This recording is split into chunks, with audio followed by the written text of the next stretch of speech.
Now, Dan. Yes. Yes. She looks like a spoon with hair. Is this recording? Yes. Oh, good.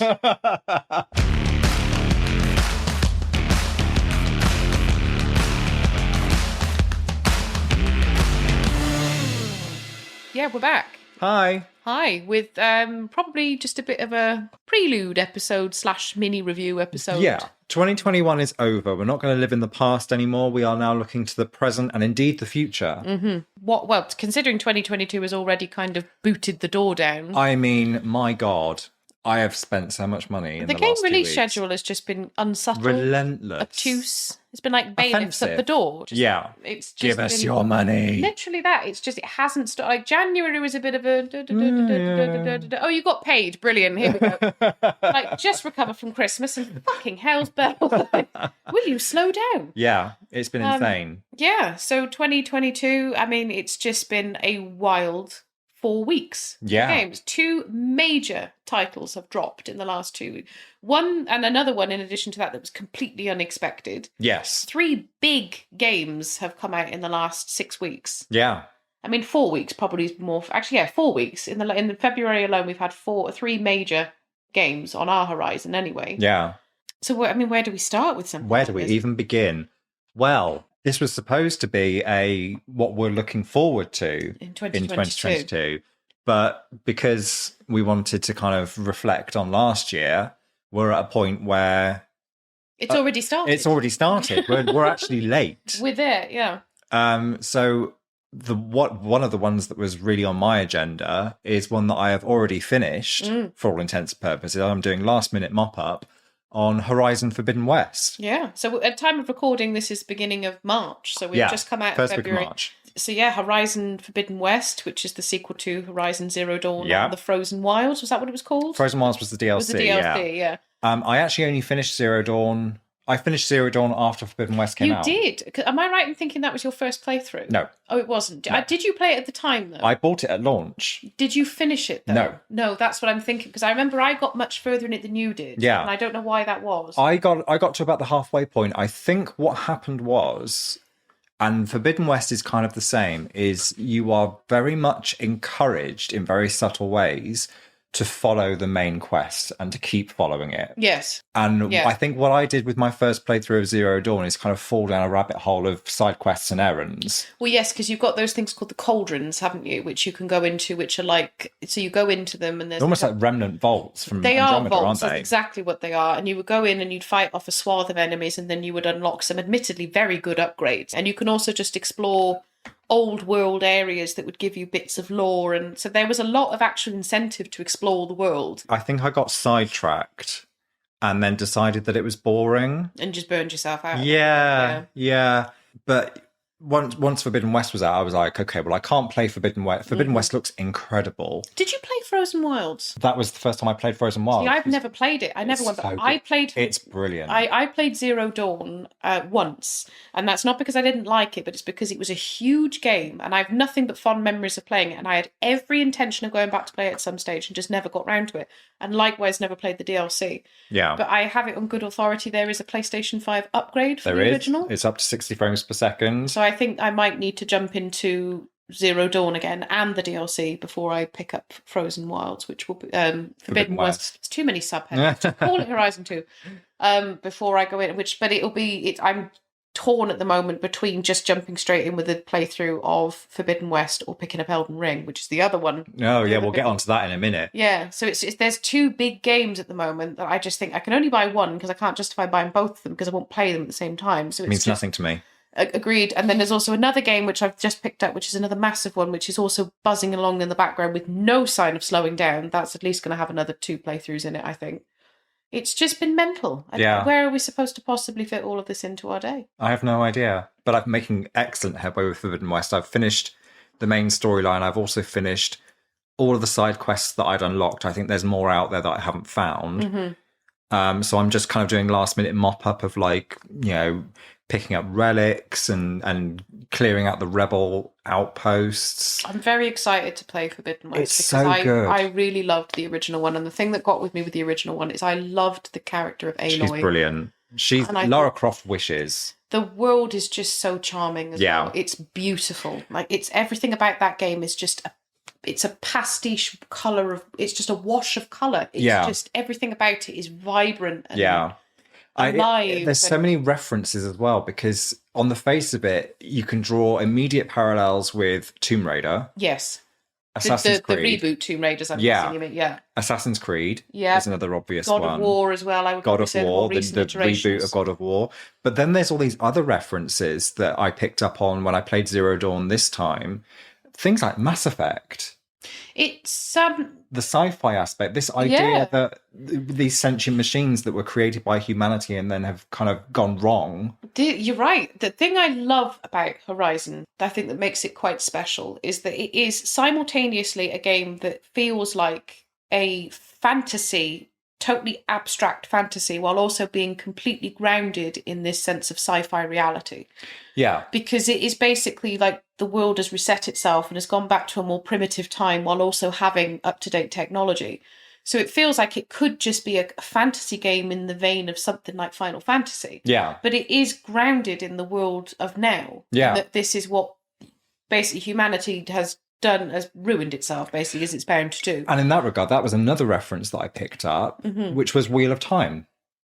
Wheel of Time? They're books, and they've just made a TV series out of it. I might actually know. Is it an Amazon Prime one? Yeah. Yes, sorry, you're correct. Yeah, me being a bit of a dunce there, but yeah. This idea that we've had the future, that the world looks old, but it's actually that we've had the future, and the future we've gone went back. Wrong. Yeah, the future went fucked the world up. Yeah. And we're now in this world that's kind of been reclaimed by nature. And again, another reference, a world reclaimed by nature. The Last of Us. The Last of Us, yeah. There's a huge, it's a pedigree of all of these different games that came before it. Whether it does it knowingly or not, it embeds itself in that kind of sci-fi future dystopian element, but it also then turns around and does something really nice with it in the fact that it actually makes a world that's quite hopeful. Yeah. There's an element of overwhelming shit, of course, and it's like but you've got these different what do they call them? They're not races, they're different tribes. Yeah, that's the word. Factions, and they are sort of warring with one another and everything. But there's still something so colourful and vibrant and just hopeful about this world, because they've completely forgotten sort of the cynicism of the old world, and it's now gone back to a state where it's back to basics. Back to basics. Yeah. It's a survival thing. So there's this incredible sense of community. These machines do exist in amongst them. They don't really understand what they are, but they know that they're there. So by the time the ending to Zero Dawn comes around, it kind of feels quite strange, doesn't it? Yeah. When you start to see that Aloy is effectively directly tied to this old world. But the humour of these games is brilliant, because they refer to us as the old ones. The old ones, absolutely. This future civilization, their perception of us. You had quite a funny story about this the other day. I did have a very funny moment, and I can't believe it took me so long to recognise. I don't even know if it was actually a thing in Zero Dawn at this point. I'm not sure. I can't remember. It's been so long since I played it. There are sort of little throwaway gestures of talking about the strange things we used to do. These strange devices that were being used by the old ones, and it's like a toaster or something. And but then The Last of Us does that too. Yeah. Because Ellie looks at some stuff and goes, what's this? And they're like, it's a coffee machine. It was like, why did you drink that? And they were like, did you like the taste of it? Not really. Why did you drink it? Because it's just something we did. Yeah, it's very that. Ellie with the ice cream truck going, so it drove around playing creepy music and giving ice cream to children. And she's like, that sounds terrifying. And he's like, it is, but it wasn't like that. It's that kind of just... Hindsight is 2020. The uninitiated sort of looking back at some cultural tropes and going, what the fuck was that? Yeah. And that's what I really like about Horizon and the way it approaches. And that's the thing that what I messaged you about the other night when I was playing Forbidden West. Throughout the world, you find these caches of what they call valuables. Yes. It's basically, it serves no purpose apart from you sell the stuff to merchants for money. It's crap you'd find in a landfill. Yeah. But I noticed when I was playing the other night that they're called things like ancient charms. Yes. Or an ancient bracelet or an ancient toothpick. Mm-hmm. And I hadn't really paid much attention to what those things actually were. And then I realised that the ancient toothpick was a corkscrew. It's a bottle opener. Like a switchblade with a corkscrew on it. And I was like, these people actually think that the old ones / us picked our teeth with a corkscrew. Can you imagine the dental emergency that would cause? I mean, doing that en masse. Imagine picking your teeth with a corkscrew. But it's just that kind of, and I really love that about that game, because there's this innocence to Horizon in that respect that I find really refreshing. It's a really uncynical game. I think that was the appeal of the original one to me. It was just so colourful, it was so vibrant, it told a really interesting story, and it just felt really hopeful. Even when it had some darker story beats, the whole thing just felt really... There was no cynicism to it. No. It was just a really refreshing game in that respect. It was quite unlike it's that reset of culture. Yes. Where, you do kind of think to yourself, we need to hit a reset button. The charm of this idea that you could just completely, almost, even though it's in the future, the clock is completely wound back. Yes. That's the idea, isn't it? Is that any kind of cataclysmic, terrible event of the future would do just that. Yeah. It would if any survivors would be basically taken back to their most primitive state. Yeah. Language would fall to pieces. Communication of any sort would fall to pieces. Infrastructure falls to pieces. So you basically revert everything back to its most base instincts. Yeah. And that's exactly what I think. I mean, remind me again what causes the apocalyptic event in Horizon. Essentially, the world is going to end. Yeah. And I can't quite remember why that is. Okay. But they make the machines so that the machines will then kind of re-terraform the world after everyone's gone. Even the smallest chance that civilization can continue. Okay, so the machines are a response to the apocalypse rather than a cause of it, is that I believe so. Yeah, I'll have to check. I probably will need to play the first one again then before I jump in with Forbidden West. Yeah, but Forbidden West, for anyone who enjoyed Zero Dawn, Forbidden West is just more of the same. Which is just music to my ears. Enhanced and uplifted in every way possible. Mm-hmm. And one thing I've got to tell you is that the animation, the motion capture, the voice acting, the performances are on Last of Us levels. Whereas I wouldn't have said that about Zero Dawn. Mm-hmm. Zero Dawn I found to be very good in that regard, but there was always something a bit uncanny about it. No, of course Zero Dawn came after The Last of Us, because The Last of Us was originally a PS3 game, wasn't it? Yeah. But I think that's something that is only going to get better in the next bit, because Forbidden West is extraordinary in that you will have a conversation with someone and they will make little gestures or little facial expressions, and you suddenly go, shit. If a human being was saying that in that tone of voice, that's exactly the expression they would make. Well, it's purely down to now we've entered into a stage finally with games where they are treated as a form of performance art. Yeah. In the sense that most, if not all, AAA titles at this point are now using bona fide professional actors. Yeah.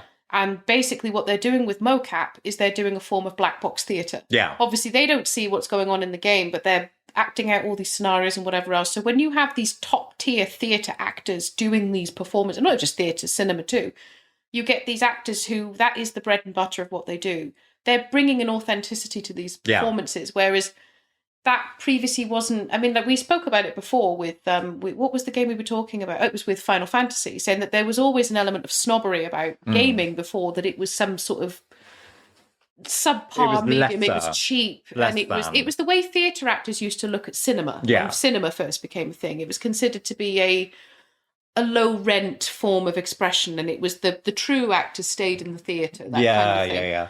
Whereas now, I think people seem to actually want these jobs. Like more and more big names kind of apply to get involved in these things. Obviously, you have your bona fide mocap, like voice actors, people who are known in the industry. But then more and more, you're getting these people who are coming from the theatre and they're coming from cinema, and they're getting involved in these projects. And as a result, it's transferring into these and these performances are extraordinary. Yeah, and it just elevates it to that higher level, like you say, that it really, really adds to them. And I think that's something I really want to see more of as games go on, is just that level of quality and storytelling. Yeah. No, it's absolutely brilliant. And what I really appreciate, I actually saw my friend play it before I started playing it, and the first thing that smacked me in the face, I was like, it's exactly the same as Zero Dawn. I can't wait to play it now, in terms of the upgraded television that I've bought and that frame rate boost. It's just going to be a feast for the eyes. I can see it already. The promo material was beautiful. I mean, it has actually added more. I mean, am I right in thinking there's entire underwater sections and stuff now? I don't remember that being a thing in Horizon. No, she could swim on the surface of water. She could, but now there's like these cavernous areas underwater and whatever. But that's the thing that struck me with the game, is just how gorgeous it is. Yeah. It's such a lovely looking game. And it kind of goes back to what we were saying in a couple of episodes ago. I can't even remember what games we were talking about when we said these kind of open world games that they have these giant open worlds, lovely to look at and nothing going on in them. But Horizon does not have that. You can go for miles and not see a village or an outpost or anything, but you'll see a patrol of machines going about their business. It's just little things like that. There's always something going on. It lends to the character of the environment, because the environment itself is just gorgeous to look at. Yeah. So even if there isn't any, that's the thing. It's very much, it's almost a character in and of itself. Yeah. Because the setting of the game is so important to the overall story. It's just stunningly realised from beginning to end. I'm not going to pretend it's perfect, because it's not. Some of the platforming, whereas... It's got some technical niggles, I've heard that. Yeah, whereas in Zero Dawn, you were very clear about what you could grab and what you couldn't. It was always yellow. Yeah. Yellow seems to be the colour for climbing things.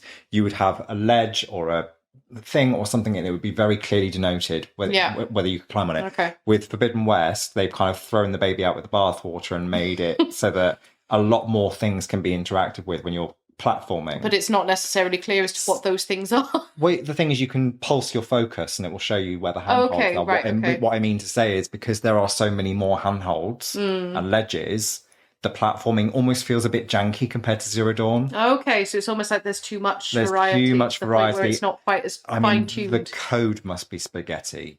That's the thing, is like maybe less is more on that front. Like, I get they want to make the environment more realistic in that you can climb everything, but like you say, it needs to be polished. I don't think it's anything they can't fix in a couple of decent 100%, patches. Yeah, and I think that seems to be where the game's going, because it has had some technical niggles from what I understand. And most of it is fine. 99% of it works great, but there's occasional moments where the game just wilds out on you. Yeah, that's it. And I think, that's what I mean. The technical niggles I've heard about are just that. They're niggles. Yeah. Not everyone's going to see them, and when you do, they're not game-breaking bugs. No.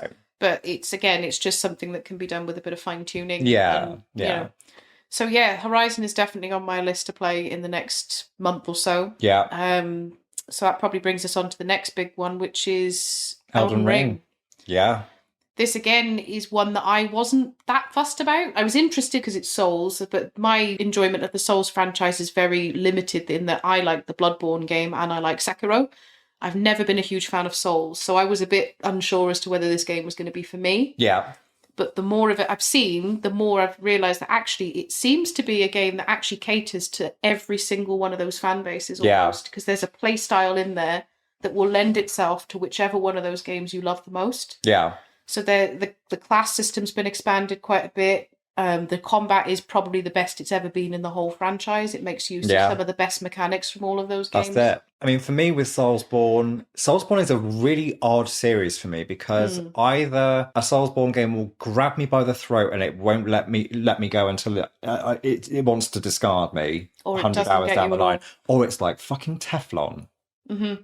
That's exactly what I'm like. And my experience for that is that, as I said, Bloodborne took me a while to get into, but once I did get into it, it was exactly that. I couldn't stop playing it. Bloodborne was incredible. Also, for some bizarre reason, Dark Souls 3. I bought and played every Souls game that's come out. Mm-hmm. Dark Souls 1, Teflon. Dark Souls 2, Teflon. Dark Souls 3, obsessed. Dark Souls 3 was the only Souls game that I actually got into, but even then I didn't finish it. I've actually finished it, and it was absolutely brilliant. I never played any of the Demon Souls games though, and that's purely just because they never were on my radar when they came out. I had Demon Souls on PS3, yeah. Teflon. Yeah. Didn't do anything for me. The remake on PS5, I haven't finished it, but I've played a good 3/4 of it. I'm tempted to pick up the Demon Souls one to give it a go, because it's gorgeous. It's supposed to be brilliant, but it's one that's just never dropped in price, and I'm just like, for my peripheral interest, I'm like, it's just too much. It's not worth the price it. Is too much. That's fair. But Bloodborne was one that I got into because it's my sister's favourite game of all time. My sister adores that game and she's obsessed. Absolutely brilliant. In hindsight, I think the reason I like Bloodborne the most is because I think the combat is more aggressive. With the Souls games, you've got your two hands, you've got an offensive and a defensive item, whereas with Bloodborne, it's all offensive. You've got a sword and a gun. You take damage, you can dodge out the way, deal damage, recover some health. It's very much that constant back and forth. It's much more of an offensive combat style. And it's a lot more exciting subsequently as a result of it for me. But then on the other side of it, Sekiro, I adored how tight that combat mechanic was. Pulling off those perfect parries and then pulling off this brutal execution with a samurai sword was just so satisfying. But that game, honestly, was one of the hardest games I've ever played in my life. When I finished it, and I only finished it once, I did a long playthrough in the sense that I did all the bosses. Because you can finish the game halfway through if you make certain choices, and there's certain things that can be done. I went right to the end with this one boss, and this one boss, no exaggeration, I must have made attempts upwards of 50 times before I beat it. That's a conservative estimate as well. And I genuinely remember going into this kind of trance-like state playing this game of reading the tells, jumping at the right time, attacking, reading the tells, jumping at the right time, and then getting to the point where I kind of let my eye wander to the health bar to see that I had got him down to that minutiae of health, pulling off the final attack and killing this last boss, and I felt like my soul had left my body. When it comes together, it doesn't matter how much you struggle with a section on any of these games. Once you get it together and you succeed... That game demands perfection. That is the one game, and I'm really proud of it, actually, because the amount of Souls fans I know who haven't finished Sekiro because they found it too hard. But that's a game I'm genuinely convinced is going to come back to haunt me in the future. The way people who are exposed to radiation or something then develop stomach ulcers and stuff later in life, Sekiro is going to do that to me. Like, I'm going to develop alopecia in years to come. The direct result of that. Delayed onset alopecia from having played Sekiro. Stomach ulcers, alopecia. No, I would say grey hair, but I already have that. But it's maybe that was what got the rest of my colour. Who knows? But when I finished it, I was like, all right, I don't think I can ever bring myself to play that again, but I'm glad that I played it. Yeah. I never felt that level of commitment or drive playing the Souls games, but Bloodborne and Sekiro I did. Yeah. I'm not sure what it was about those two games. Maybe it was the aesthetics of it as well. Bloodborne, the aesthetic really is the Lovecraftian horror is paramount. It's just gorgeous, and the feudal Japan with those beautiful set pieces, I think was a lot of the appeal for Sekiro as well. Because that game's stunningly gorgeous. Like, you're in those these areas with these old Japanese buildings with these gorgeous trees with red leaves on them, and it's all mountainous and there's blossom, and that's been upgraded for PS5 as well, hasn't it? I don't know. I thought it had. I don't need that information in my life because it'll make me install it again, and then I might just die. But so yeah, my interest in Elden Ring was very much kind of on the fence, because looking at it, it seemed to be very much more Souls than it did. And that's the thing. Yeah, I have it, and I've played a bit of it. It literally came out within days of Forbidden West, so I haven't played it in any great detail, but it is just a Souls game in all but name. Yes. The interface is exactly the same. It feels exactly the same to play. It makes no illusions as to the fact that it's a Soulsborne game. I mean, I would imagine as well the difference is that you're a big Game of Thrones fan, and I'm not. God, so yes. having George R.R. Martin, that's why I bought it. I think if it weren't for that, I probably wouldn't have bought it. No, that's what I mean. So I imagine that's been a big pull to a lot of people. That to me, if actually was a reason I was probably not going into it, because I'm just not a fan of that kind of thing. It's just not my cup of tea at all. But then again, it's not just the combat style. It is that kind of... It's the spectacle. It's the environment. It's the old sort of medieval, oldie English kind of fantasy thing, which has just never appealed to me. What you were saying about Horizon as well is that the environment is a character of its own. Yes, 100%. Yeah, I've just never been into the whole medieval knights magic and spells. I know a lot of people are very much in a minority. But the thing for me is either science fiction or horror. That's the two things that will bring... Like, if I see any of the games that fall into that genre, I am there. Yeah. It's catnip to me. Sekiro's a bit of an outlier, but again, that was more, I think, for me to do with just... It was the setting and the fact that it was kind of like samurai swords. I do like old samurai films. I can't help it. Yeah. So yeah, Elden Ring is still one I definitely think I'm going to play 100%. Maybe when it's a bit cheaper. Yeah, I think I'm going to wait until I've played Forbidden West. I think I'm probably going to take a punt on Forbidden West. Based on what I know about you and your tastes, Forbidden West is the way to go. I think if I spent like a comfortable 30 quid on Elden Ring, I'd be very pleased with it. I'm not sure it's quite enough there for me to jump in full price. But yeah, I think Forbidden West will be the one I take the punt on first. Yeah. Because I think that's probably the one I would end up getting most out of. Yeah, 100%. I fully expect to enjoy Elden Ring, but I think it's Forbidden West. I think out of the two is going to be the one that wins first. It's going to be the first jump in.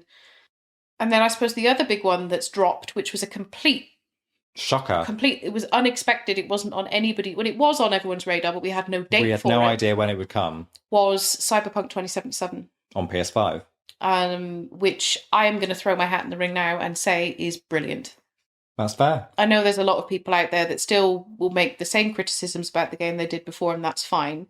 But my preface for this is I know we've known Cyberpunk 2077 has been a game in the making for the best part of a decade. Yeah. I distinctly remember you and me being sat in a bar looking at that very, very, very first E3 trailer of the bullet going through the air. Yeah. And we were thinking, what's this? This looks really cool.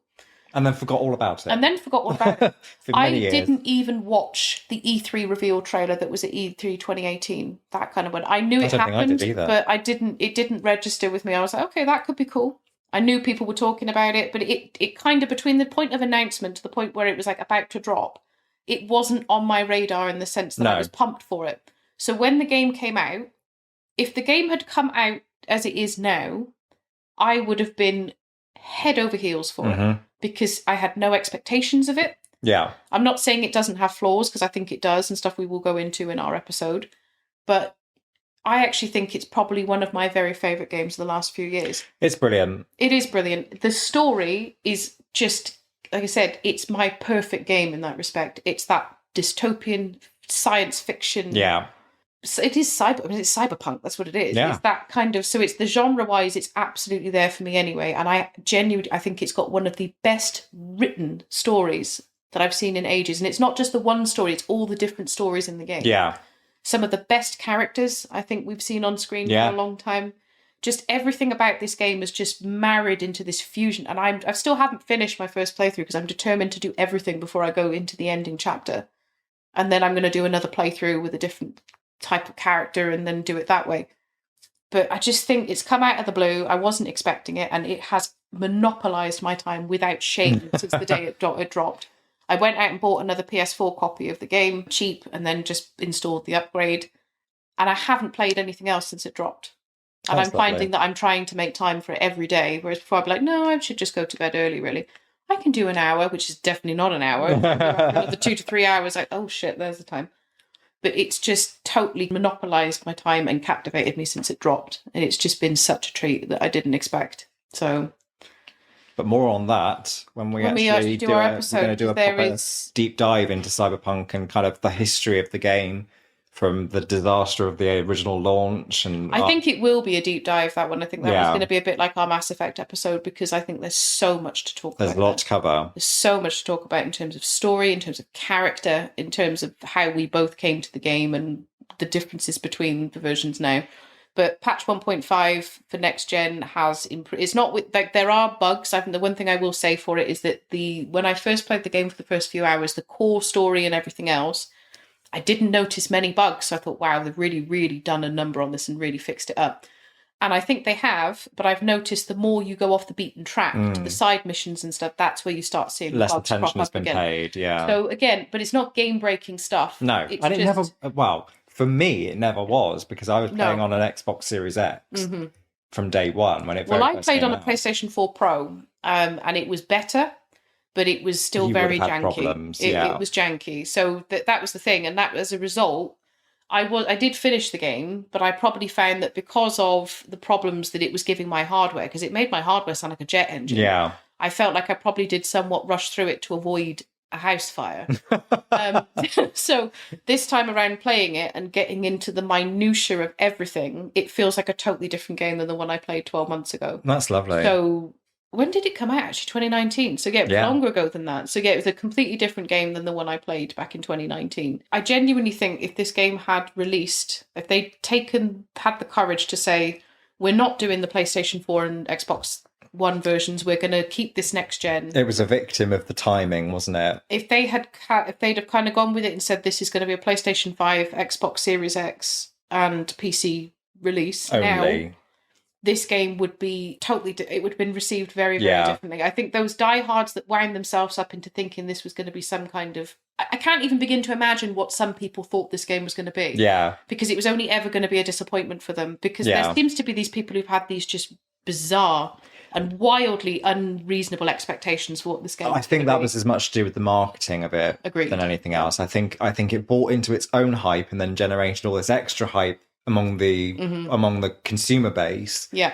that you can kind of see how they drew those conclusions, that it was going to be this utterly unattainable, shattering, whatever it was, completely unrealistic to actually think that something like that could be made and pressed to a disc. Well, I just don't even know what people thought it was going to be, but I mean, for my money, it is a brilliant narrative-driven RPG. Yeah. With, again, like some of the best characters that I've seen in gaming in a very long time. It has a story which has some of the most devastatingly dark and bleak things I have come across. It's dark. Yeah. It's a really dark game. It's got some great funny moments, but there's at least 2 major sections which we'll go into in our deep dive that have literally taken my breath away with how dark they are. As in, you've kind of gone, it's just awful, horrible, nasty, gross, and it's just, but in a good way, as in a gritty. Yeah, that's what I mean. So it's just kind of completely encapsulated everything I would want from a sci-fi noir, put it in a perfectly decent RPG game, and just let me go with it. Yeah. So I've been having a ball with that, and I'm really looking forward to doing a deep dive on that one. Lovely. I have lots to talk about. I can tell, because you've managed to shoehorn it into the last 3 episodes. I know, I can't help it. I can't help it. It's fresh in my mind. I could literally take the content from these little inserts. It's in my mind. It's all I'm playing. It's just constantly percolating. She's obsessed. It's living rent-free in my head at the moment, and it's just percolating all the time. But it's, that one's one I think is... I can see that, honestly, being one of my games of the year. Yeah. If not the game of the year. That's bad. I think. So I suppose on to the next one, which is stuff that hasn't released then, the stuff that's on I've got one more that's come out this is one just for me.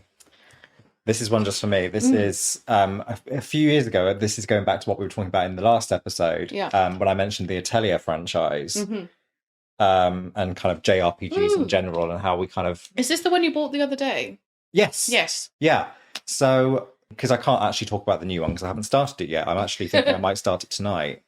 But the Atelier franchise was one that I'd always kind of known it was a thing, but I'd never played them. And then the PlayStation Store had one of those big in Japan sales. Yes.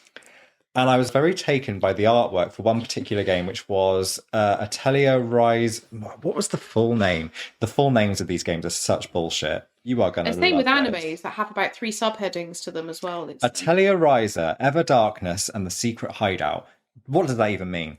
However, the artwork for said game had a very well-built man in some sort of crop top affair.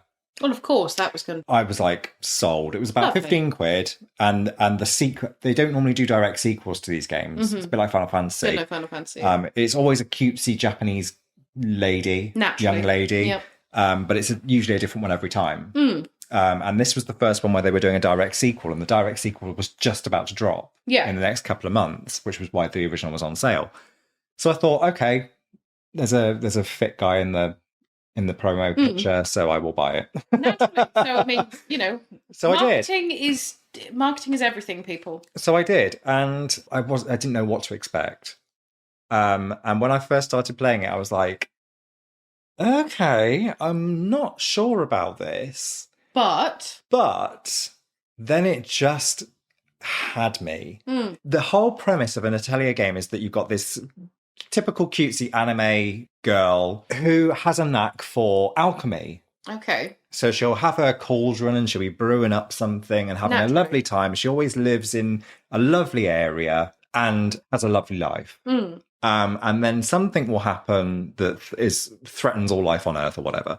Everyone's going to die. And she will then use and grow her talent for alchemy to fight this threat. Naturally. Okay. And there's always like a supporting cast of characters that are very fun to be around, and the environments are always very nice. But it's this core gameplay loop of, yes, there is combat, and it's very typical turn-based combat. But the general gameplay loop is you're going around these environments, you're gathering items for you to craft back at the Atelier. Okay. And it's just this progression of, as you grow her talent of alchemy, you get new recipes, and it's just this constant rinse evolution and repeat. And moving the story on by unlocking these new recipes, and I need this item to do this. Which is just your comfort game in a nutshell, isn't it? Let's be real. And let me tell this is a rainy day game for you. Let me tell you, it's a slice of life game. It's a wholesome slice of life game, and you would absolutely fucking hate them. If you can, like, imagine, and I'm not talking about games that are broken here. Yeah. Or games that, are but a game that works so inferior, right in all the ways that I couldn't get on. A game that is so well put together and really quite, I mean, they're low budget games, don't get me wrong. But for what they are, they're very polished and they work perfectly well. Imagine the least fun you could have with a well put together game. Yeah. And this is it. I find it so extraordinary, though, how you and I have such similar tastes. In some ways. There are these outliers. Wild divergences in taste. But I tell you what, I played that first Atelier Riser game. And then, as I say, the sequel was right around the corner. Yeah. So I played that as well. And then I played about 5 more of them. And they are not short games. Yeah. Some of them I didn't like. Yeah. I for some reason, and I don't know why I did it, the Atelier franchise has been going on for about 20 years, I think. 20, 25 years. You can't get them all on modern consoles now. Why is every Japanese game and series something of a dynasty? It is. It goes on for people's life cycles. Do you know what I mean? It's just... Yeah. But they do seem to endure in terms of, I think... They're almost like soap operas, aren't they? Yeah. the very early ones were probably PS1, but the PS2 games have then been... There's a plus version that came out on PS3, and then a deluxe version that came out on PS4. They seem to bring them up to date with every console iteration. The mistake that I made was going from the very newest, which was Atelier Riser 2... To the oldest one. To the oldest, and I didn't like them. But anyway, the whole reason why I was talking about the Atelier 100%. Franchise, I haven't even actually mentioned what the game is. It's actually another direct sequel. It's Atelier Sophie 2, and Atelier Sophie 1 came out like 5-6 years ago. Okay. And so it's not only a direct sequel, but a direct sequel that's come out sometime after the original one. Okay. But yeah, it's reviewing very well, so I'm very excited to play it. Again, it's just more of the same. It's just more of the same. Sometimes that's just all you want. Yeah. That's the thing. I don't think everything has to break the mold. It doesn't have to be the new best thing. I think if you get a competent game that just does what it does very, very well, then I think sometimes that's all you want. Yeah. If it isn't broken, don't fix it. I agree. With a lot of stuff, you don't have to reinvent the wheel every And that's exactly what Horizon Forbidden West has done. Exactly that. I get everything else up to date. Evolution and change needs to happen. But equally, I would say just do what you do best. That's it. And do it well. And that's, because you could say the same thing about Mass Effect. It starts off a certain way and it just keeps getting better and better and better and better as it goes along, because it just keeps perfecting everything it's good at. Yeah. And any good franchise does that, I think. It keeps the fundamentals of what made it great in the first place, and it just keeps improving the bits that it can without making any alienating game-changing changes to it. Yeah. So the games like that, I mean, I'm stuff like that. I wish I was into a genre like that, because it's so rich. Like the well of games you can draw from. That's it. Those games. That's it. Insane. So I suppose, what else do we have on our... I've just got a couple of random things that are kind of vaguely on my agenda. One of them is Stranger of Paradise, Final Fantasy Origin. Okay. Which it's not a new mainline entry. It's just kind of a spin-off with like a new game. It's kind of like a Devil May Cry-ish. I remember you telling me about this now. Remake.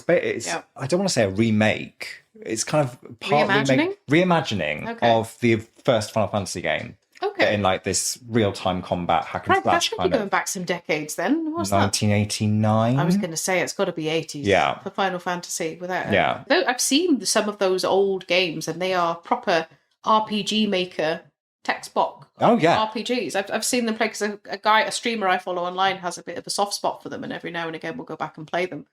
It's not my thing at all, but to chart the evolution of those games from what they were to what they are now is... And we've just had the Pixel Remaster collection come out as well, so they've all been kind of brought as up to date as they possibly can in their original forms for PC and mobile. So that's been really nice. They've just literally dropped Final Fantasy VI. Very nice. The Pixel Remaster, which is... It's a good time to be a Final Fantasy fan. Absolutely. It's a good time to be a JRPG fan by the sounds of it. Yeah. Fill your boots. That's it. There's a lot going on. I must admit, I don't know a huge amount about Stranger of Paradise. I've just seen little bits and pieces, and it's a Final Fantasy game. And I like what I've seen. Yeah, it's... Of course I'm going to play it. The other one is the remake of Chrono Cross. I don't think I ever played Chrono Cross. Well, I don't think, correct me if I'm wrong, listeners, but I don't think Chrono Cross actually officially came out in Europe. You're right, actually. I think it was US only. And Japan, obviously. It's a franchise I know the name of, but to my shame, I actually don't know much of anything about it. I think we got Chrono Trigger, which was the one on SNES. Okay, I remember the name Chrono Trigger. Chrono Trigger was the first game in the series, which was on the SNES, and then Chrono Cross was PS1, but I don't think it ever released here. Oh, that's interesting. I say it's a title, it's a name that I know. Yeah. I couldn't tell you anything. But they're about remaking them. it. Yeah. Interesting. Coming out later this year, so that's one that is definitely on my agenda, just because it's such a cult game that I've never got to play. I think that'd be interesting. Yeah, I mean, that would probably pique my interest a little bit if it's the sort of game I would enjoy for that reason alone. Probably not. No. Because again, it's that JRPG okay. type of affair. That would make sense then. So that's probably why I would never, even if it had released, I probably wouldn't have looked No. at it. So. No. I mean, while we're on the sort of the vein of remakes, I mean, this is a bit of a, we're not sure this is going to be a 2022 one, but as a notable mention for me would be Knights of the Old Republic. That remake, wherever that's the remake and Dead Space as well. Yes, Dead Space I can actually see maybe being a late 2020 issue because it was announced some time ago. Oh, I think both of those games are going to be 2023. I think I think Knights of the Old Republic is definitely going to be a 2023 one. At the earliest. Yeah, I think so. But I think we're probably going to see a lot more of Knights of the Old Republic this year, which I'm excited for. I can see there being something at Gamescom or maybe one of the later year shows. I just think remaking a game of that scale is going to be a big undertaking. 100%, and I want it to be. I want it to take as long. I want them to release it when it's ready and not a moment before. Because I can't bear for another... Please don't be shit. I just can't bear for another BioWare game to be a failure. Because, I mean, who's making the remake of Knights of the Old Republic? Aspire Media. Oh, okay, so it is a new team then. Mm-hmm. Assuming that we're obviously going to get it before Mass Effect 4, it'll be a nice little taster of what we can expect. What we can expect, yeah. So, I mean, that's the thing. So that's when I'm looking forward to seeing more about this year. Yeah. That would probably be fair to say. Again, with the vein, it's not one I think you and I are particularly interested in, but they are doing a next-gen upgrade for The Witcher 3. Yeah, which I think could finally... I feel like I need to hand in my RPG player card because Witcher 3 just has never done it for me. I understand exactly what you mean because I feel the same about Skyrim. See, I love Skyrim, which is why it makes it even less sense. But I mean, in terms of it's a game that I know is objectively brilliant and I should love it, but I just can't, like you said earlier with Teflon, I played a good couple of hours of Skyrim and I just had no desire to go back to it. And I had exactly the same thing with The Witcher. My thing makes less sense because I loved Skyrim. And it is a world that you should very much be into. Yeah. I mean, actually, to be honest, The Witcher's not one that I have an excuse not to be into because it's based in Polish folklore, which is horror to the yes. Because I played a game called Darkwood. Did you ever play that? No. Very dark, very creepy game, but all again in Polish folklore. So I took what I found out in Darkwood and went and looked up some Polish folktales. And I just had to message my friend and just went, what the fuck? Do you know what I mean? I was like, how unrelentingly bleak is a lot of your culture? And they were like, well, this is why we drink. But and that's the thing. But they have these creepy folklores that permeates every element of their culture. Their culture is just stapled with horror everywhere. Like these, pardon me, any Polish listeners, if I'm misremembering this, but they have a thing about a ghost so people who sow fields. If you lift your head too high up in a field, there's a ghost that will just take your head off. Lovely. And there's just there's particular things about the woods, ghosts and entities that live in the woods that do dreadful things to people. Like Candyman-esque. Not even that. Stuff. It's kind of luring little children into the woods and all this kind of thing. And it's just, there's a lot of demons, myths and monsters in Polish folklore. Yeah. And The Witcher directly uses a lot of that. So there's a lot of horror in The Witcher. So I that's something I tried really hard to get into. A colleague of mine played nothing but The Witcher for months because he was sort of doing a slow burn, chipping away at absolutely everything.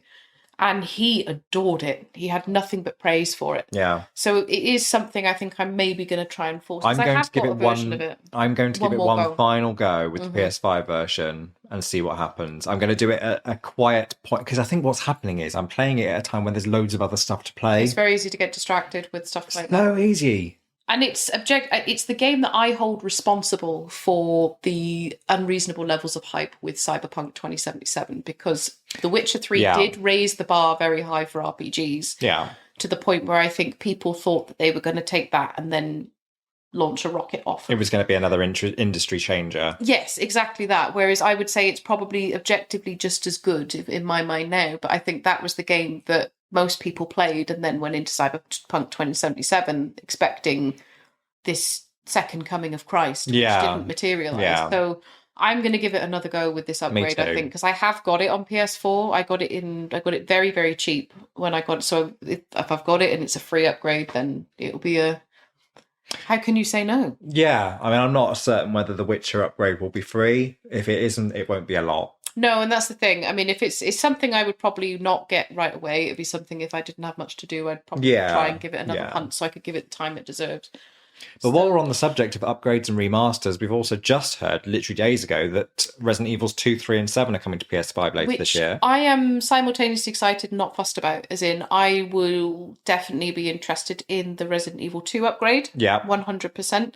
Resident Evil 3, not interested at all. Okay. And Biohazard 7, maybe, if the price is right, if it's free. 7 is the one I'm least excited for because it's just, as a game, just doesn't really do a lot for me. I didn't dislike 3 as much as you did. I think the problem I have with 3 is not that it's an objectively bad game, it's that it just wasted potential. Yeah.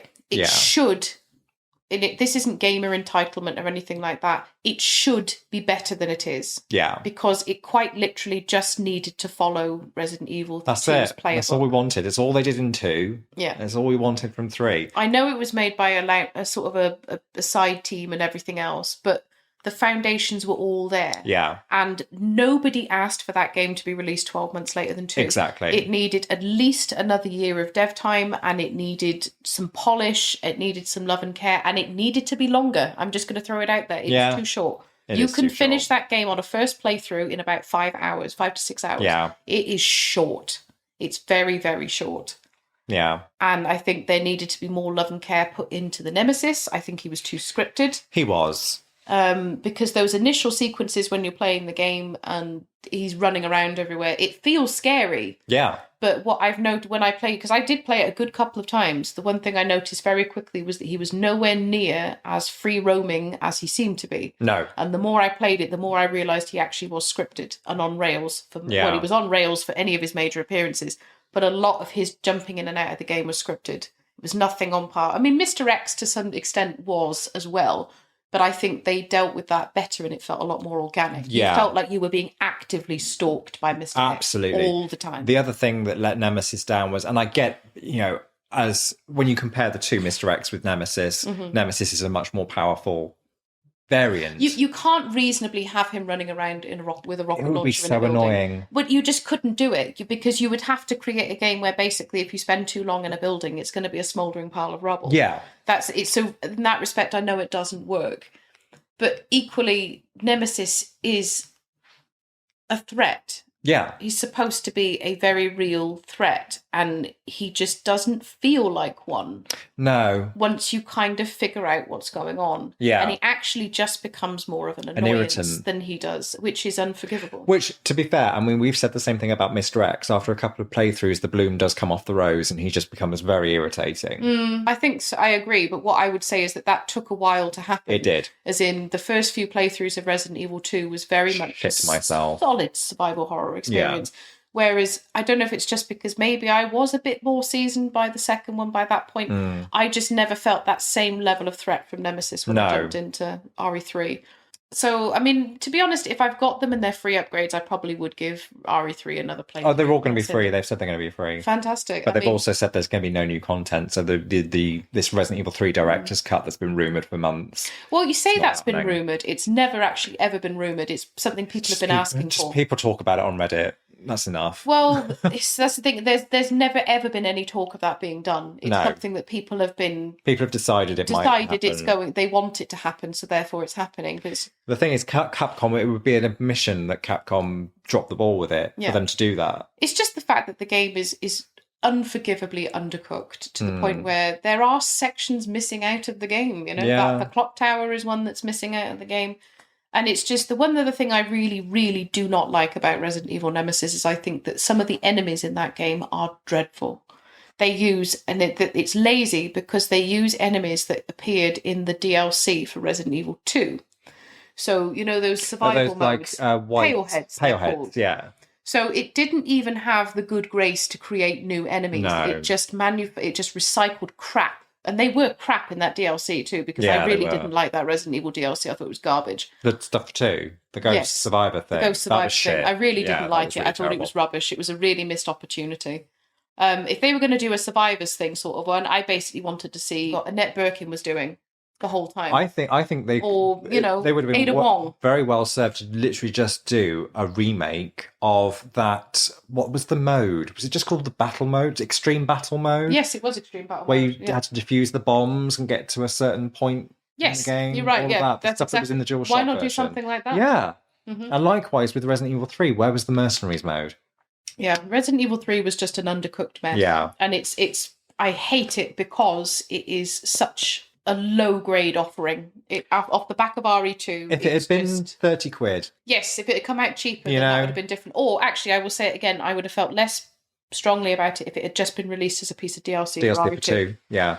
Because let's be real, that's what Nemesis effectively was the first time. It was kind of a bolt-on. When we started even surmising about the possibility that they were going to do it, we actually said it could be DLC for 2. Well, I don't know why they didn't just make it DLC for 2, because they patched that thing in where you found a letter from Virgil Valentine into the second one. So why not just do it as DLC for 2? I don't know. But we're getting ahead of ourselves now. Tangent territory.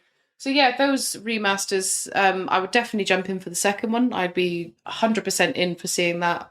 It's 60 frames per second already on the PlayStation 4 Pro, but it would be a more stable frame rate. They're actually talking about 120 mode for... which is what you get on the PC, and it looks... Yeah. So yeah, if you get a solid performance mode with that game, plus the visual upgrade, because it's already a beautiful game. And it's going to use all the haptics of the DualSense controller as well. It's going to be lovely. It's already a beautiful game. Yeah, I have always got time to jump in for a playthrough of RE2. Yeah. Always got the time for that.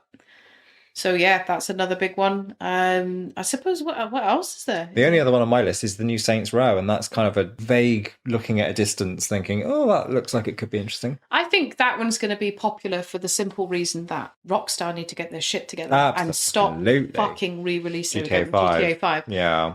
And the thing is, if Rockstar are not careful, and Saints Row kind of is brilliant and gets going again. I mean, GTA is always going to be a record, but equally, you can't keep kicking the can that far down the road, because something is just going to come and take its place. And Saints Row the Third effectively was kind of what people loved about the original GTA games. It was just nonsense, and it was bombastic and silly. Stupid and funny. Yeah, and that's it. It was just... And this was at a time where Grand Theft Auto was going in completely the opposite direction. Well, I think it was around the time GTA 4 came out, which was very dark. Went almost very gritty and very serious. Which I liked, but I missed the thing that makes GTA what it is for me is the cartoonish humour. Satirical humour. Yeah. Where Saints Row kind of just took that ball and ran with it. Saints Row just gave you a big purple dildo back. Yeah. And said, there you go. Yeah. Go and hit some people with a dildo. I didn't like Saints Row 4. No, nobody did. It was terrible. Oh, is that true? Yeah, it was garbage. Okay. Yeah, so Saints Row the Third this game is going back to being more like Saints Row the Third, which was the peak of the series. So I probably will get the new Saints Row, because I kind of have been missing a bit of a GTA kind of thing going on. And let me tell you what we're not excited for is another version of GTA 5. No. I love GTA 5 as a game. Me too. I played it. I think the best version of it for me was when it rolled over onto PS4, because I think it fixed a lot of the technical limitations of the previous gen versions. I've dipped my toe in and out of GTA 5 online. I've never found it overall a very interesting. I found it fun enough for a few days, but it's a very toxic environment. It's not that fun to play in. It's just not that good a game. It's just not that good a game. I found the things that they added to it, like the heists and stuff, I found the matchmaking was terrible. Yeah. You couldn't, and if you did end up with some players, they were always assholes who'd quit right out in the middle, or they just wouldn't be fun to play with. You want to try and play with people you actually know? Fucking hell. Total opposite of Final Fantasy 14. Yeah. I think we praised Final Fantasy 14 in our last episode. Yeah, so it's just, I couldn't give a fiddler's fuck about a new version of GTA 5. No. Just get the fuck on with doing something with GTA 6, or don't. Just stop pissing everybody about. And I think that's why Saints Row will do well. If Saints Row goes back to being like Saints Row the Third, and it does fill that GTA niche, I think it's going to do really, really well. Yeah. People are crying out for it. Yeah. They want it. And then I think the only other one for me is a bit of a weird one, because I'll be blunt with you, I'm still not entirely certain what it is Vampire the Masquerade, the Swan Song. Okay. So I played 2 pieces of indie content, which was Vampire the Masquerade, Potteries of New York, and then I still can't remember what the other one was called, but they were 2 narrative, what's it called? Visual novels slash with certain RPG elements to them. And I really loved them, and I thought they were brilliant. And I know Vampire the Masquerade Bloodlines 2 has supposedly been in the pipes for years. It's been in development hell. It's been and pretty much, I think at this point, it's canned. Swan Song seems to be kind of carrying on. As far as I can gather, Swan Song is either somewhere between these visual novels and a full-blown RPG sequel. So, but either way, I'm interested because I really do like the World of Darkness franchise. I think those things are quite compelling. It appeals to my inner 13-year-old who used to, listen to Marilyn Manson and yeah, you're in a teenage, you're in a teenage goth. I eat this shit up. I'm not proud of it. It's my guilty pleasure. Like I do love a good proper the 13-year-old me that was reading Anne Rice novels and all that. Yeah. Love it. I can't help it. If there's something like that around, I'd be like, yeah, go for it. Yeah. It's something that's quite dark. It's got a horror element to it. It's got good characters and they're good. Generally have good stories too. So that's slated to release at some point in 2020. I think it's been delayed until March because it was supposed to come out last year. So I think it's May, June. It's due. Okay. So it'll be something to sort of kick off the summer. And it'll probably be, if it's not a full-blown RPG, which I don't imagine it will be because it would have had more hype if it was because the Bloodlines crowd are crying out for it. Just be something nice to sort of see in the summer after I finally do get around to playing Elden Ring and Horizon Forbidden West. Apart from that, there's a couple of other things that we don't really have dates for that were floating around. The only other thing I can think of that's I've actually my copy arrived today is Gran Turismo 7. But what can you say about Gran Turismo 7? You race cars, and it's a very, very good one if that's what you're into. Yeah, it's reviewed very nicely. I've dipped in and out of the series. I remember being absolutely obsessed. That's another franchise that's another type of game I've never gone into either. You've always liked races, and I've never been into them. You say that, but I've dipped in and out of them. I've never liked them. I don't see the appeal of them. I find them very boring. Same as sports games. If I'm not physically driving that beautiful car, I'm not interested. Well, see, I don't drive, and I don't have any intention of actually driving in real life. Maybe that's the thing. Maybe it's an outlet for me. Maybe that's it. Yeah. My thing is if you let me go and actually get into that car and go and take it around, I'd be like, yeah, baby, I'd be all over that. And same as sport. If I'm not playing it, I don't care. No. That's the thing. I don't have any interest in doing that either. Well, yeah, so it's a no-go, but yeah. So yeah, but those games always review very well. They're always very, very polished games. Yeah. Is there another Forza in the pipes, or has there been? Forza Horizon 5 literally just came up before Christmas, and that's also very good. Okay, so that would be another throwback to 2021 then. Yeah. But I don't have my Xbox anymore. It's gone to CX Island. Fair enough.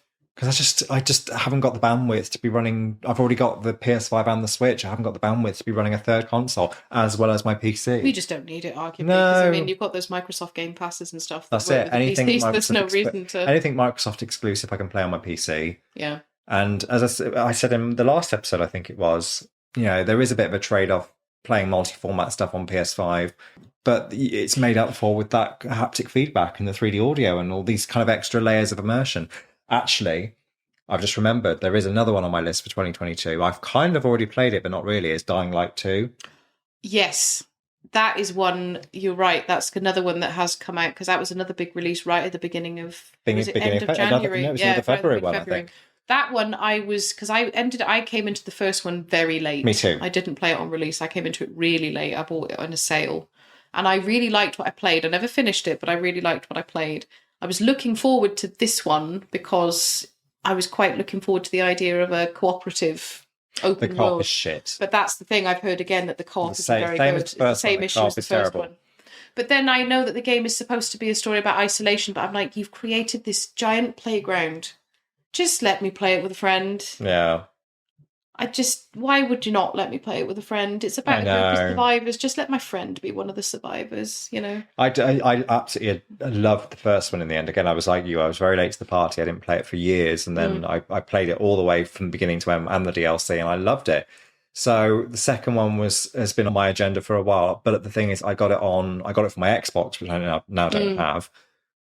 So the game is gone as well. I will pick it up again on PS5, but there was a really annoying bug, and I don't know whether it's exclusive to the Xbox version, this audio bug, where you'd just be playing the game, minding your own business, and all of a sudden the audio will just grind to a halt, and you'll just get this hideous buzzing noise. Oh, God. All the audio goes, and you just get this horrible buzzing, and the only way to stop it is to close the game down completely and restart it. And then within 20 minutes, it's happening again. I was like, that's obnoxious. Do you know what? Yeah. Patch your shit. I'll be back in a few months. Yeah. I think the reason I was very late to the party with the original Dying Light was because I tarred it with the same brush as Dead Island. Yeah. Which was one I was really looking forward to based on the promotional material, and it is a dog shit game. I did actually make it through the first one, literally like 2 years ago. Well, I played them again on PS4 because they redid them, didn't they? And I was just, for me, the thing I didn't like about it was that you could play it supposedly in co-op, but there was no synchronization between missions. So if I accepted a mission, my friend didn't get it. No. So instead of we us were all just doing our own you're just thing. farting around doing your own thing, and it just made no sense. It was just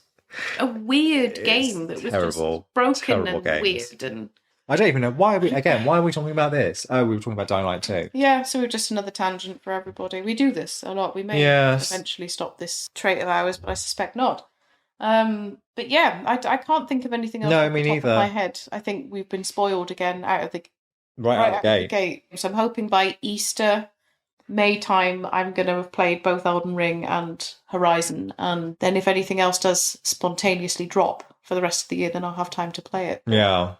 There is a lot out there, as I say. I think that's the thing, is just we've been so spoiled with good games over the last 12 months. I'm still playing stuff that came out last year. So, there is a lot about, and who knows, there might be stuff that's been on the cards for ages, because it seems to be a trend at the moment that people are just dropping release dates and going, oh, by the way, this is coming out next week. You're like, what? Who knows? Beyonce lemonading it. There might be something that's been in the pipes for donkeys that suddenly just comes out and goes, hey, we're dropping this tomorrow. You're doing what? You're doing what now? I suppose the next big one will be E3. I think that'll be an interesting one in terms of we might get some more release dates then. And then Gamescom. I know that's more summer, so maybe a bit late, but could be a couple of additions to the Christmas lineup from Gamescom. Yeah, maybe. Who knows? I'm looking forward to seeing what is revealed and what updates we get on other games for 2023 for that half of the year. Yeah. I think Exciting 2023 is going to be a very big year, because if I had a gut feeling, I'd say we'd possibly be looking at Mass Effect 4. Haven't they said Dragon Age 4 is coming before Mass Effect? I don't know. I'm sure I've read that somewhere, in which case Mass Effect could still be a good 3-4 years away. Again, don't release it until it's ready. No. Just wait. We want it to be fabulous. Just let it do its thing. We'll be here waiting patiently with our money when it does drop, so that might well be a good place to leave it then, I think. Should we jump off there? Thank you again for joining us. Yes. We'll be back with another big episode, I think, after this. I don't think we've completely decided what we're going to do yet. No, we'll figure it out and get back to you. We'll see what we've played by the time it comes around to recording another one, and then we'll keep you in the loop. Yes, make sure to like and subscribe and share and all of that stuff. Find us on social media, Jen and Fen Pod. We're on Facebook, Twitter, and Insta. Yep, we're on all the major social medias, as well as all the major streaming platforms. Oh, yes, we're on YouTube as well. Keep forgetting to mention that. Yeah, we're on YouTube, we're on Spotify, Apple Music, Google, Apple Podcasts. All of that shit. Yeah, we're everywhere you can possibly find us, which means there's no excuse not to share. So, yeah, thank you everybody for joining. And, yes, we will see you next time. Catch you in the next episode. Bye.